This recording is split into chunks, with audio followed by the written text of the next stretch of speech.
Today we're going to dive into something that's near and dear to my heart, and that's unraveling the mystery of music and why it is what it is to people.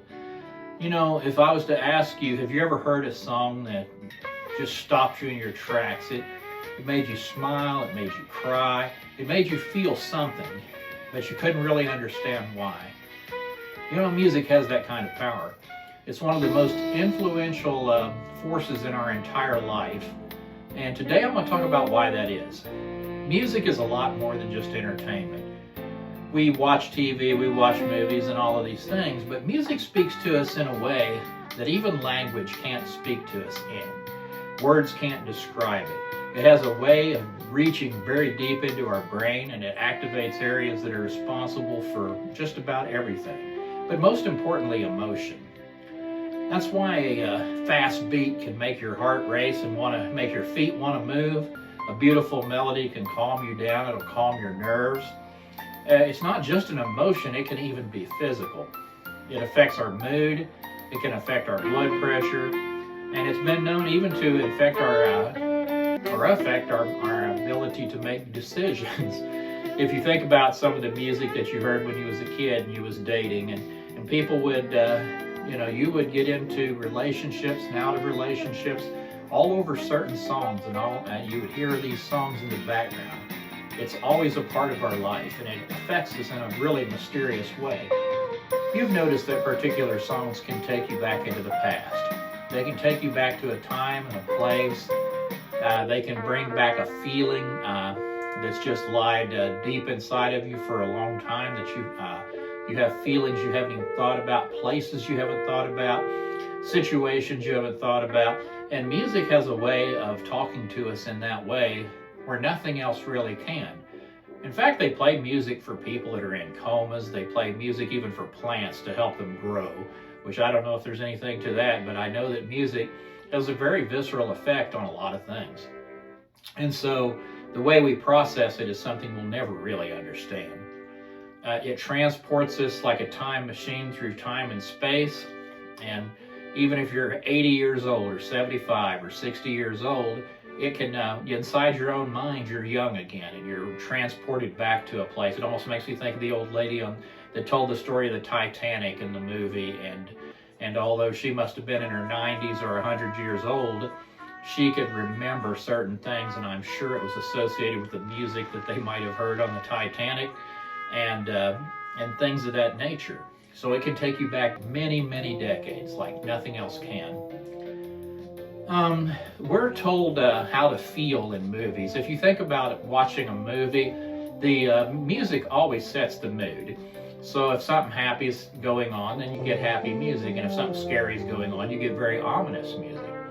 And if a movie wants to set us up for a jump scare, you might have some just mellow music going along, and then all of a sudden something jumps out of the closet and there's this huge orchestral you just jump right out of your seat.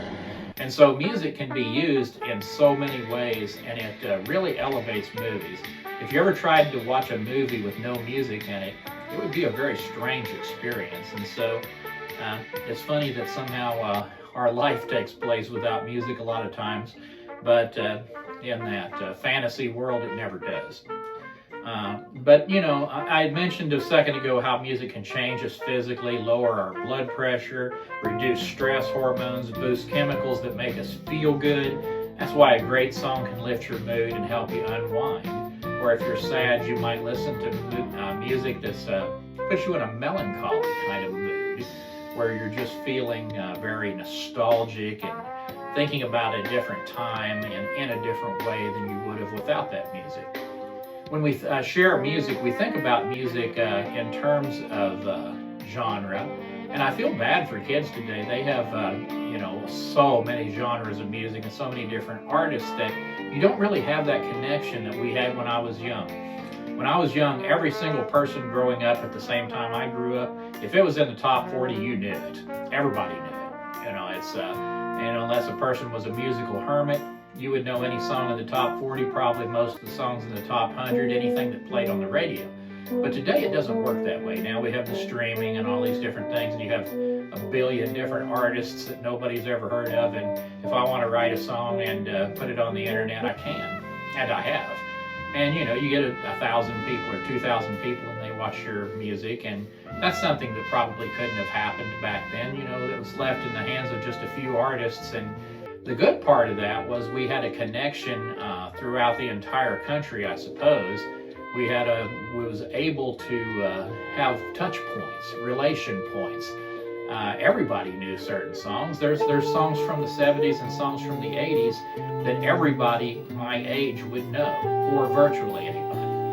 And of course, if you listen to different genres of music, then you might know any country song, or you might know any pop song, or you might know any heavy metal song. It just depends on what you listen to. But there was only, a handful of genres then. There wasn't subgenres, and I knew kind of music for each and every person. And I think people are really missing out. People growing up now are missing out on that. Think about Disney cartoons. You think about the Disney movies, like if I hear the song Circle of Life, I'm automatically going to the Lion King in my head. Or if I hear Bare Necessities, I'm automatically going to the Jungle Book.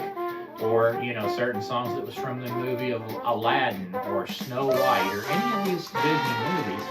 We would instantly recognize those songs and instantly be transported to that movie. Why is music so powerful? It bypasses logic and it speaks directly to our heart. There's nothing, words don't have to be understood. The sound can be understood.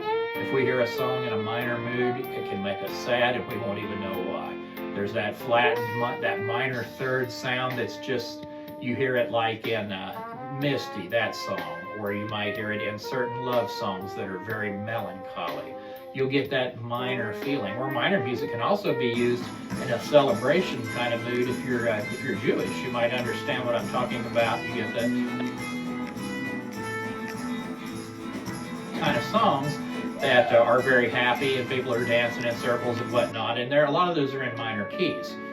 And so music is this universal language or feeling. It's a bridge between mind and body and past and present and self and society. You even think back to the Vietnam War, for those that are old enough to think back to that era.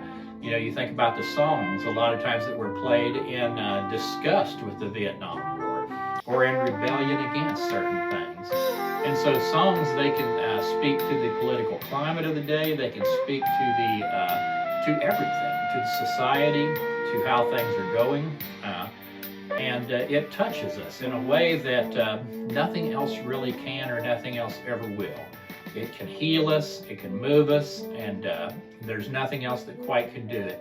And I think that's why I love music so much, and that's why I play a lot of the shorts I do on my channel. I'll play all of these oldies because I know that for me, I just love listening to them, and they take me back to a time which, in my mind is a better time. It wasn't necessarily a more innocent time, but it was just something about it where people did care more about each other, I think, were more connected, and that's the beauty of music, and that's why I love it so much. I hope you do too, and I hope you have a great day.